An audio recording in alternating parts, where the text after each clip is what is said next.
আসসালামু আলাইকুম। আমি তানজিন তিশা। স্বাগতম আপনাদের বাংলা হরর স্টোরি চ্যানেলে।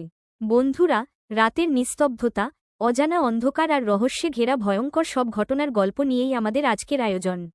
এই চ্যানেলে আপনারা শুনতে পাবেন ভৌতিক ঘটনা, বাস্তব অভিজ্ঞতা আর কল্পনার মিশেলে তৈরি এমন সব ভূতের গল্প যা শুনলে শিরদাঁড়া দিয়ে ঠান্ডা স্রোত বয়ে যাবে। তো আলো নিভিয়ে, একা বসে, কানে হেডফোন লাগিয়ে প্রস্তুত হয়ে যান। কারণ এই গল্প শুধু গল্প নয়, এটা আপনার ভয়ের দরজায় ধীরে ধীরে কড়া নাড়বে। চলুন শুরু করা যাক আজকের ভয়ঙ্কর ভূতের গল্প। গ্রামের শেষ প্রান্তে দাঁড়িয়ে ছিল এক পুরনো তেঁতুল গাছ। দিনের বেলায় গাছটা একদম সাধারণ, কিন্তু সূর্য ডুবলেই কেউ আর এই পথে যেত না। লোকজন বলতো তেঁতুল গাছে ভূত থাকে। এক রাতে রফিক সাহস করে সেই পথ ধরল। হঠাৎ গাছের ডাল নড়ল, অথচ বাতাস ছিল না। কানের পাশে ফিসফিস শব্দ ভেসে এলো, ফিরে যা। রফিক দৌড়াতে গেল, কিন্তু পা নড়ল না।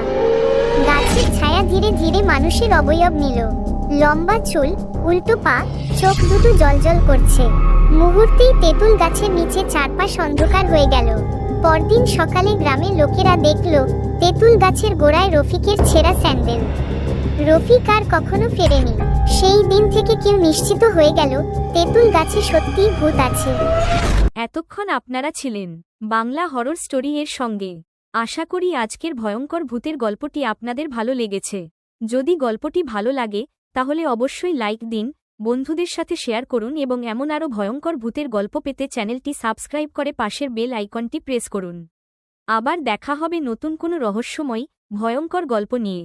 ততক্ষণ পর্যন্ত সবাই ভালো থাকবেন। আল্লাহ হাফেজ।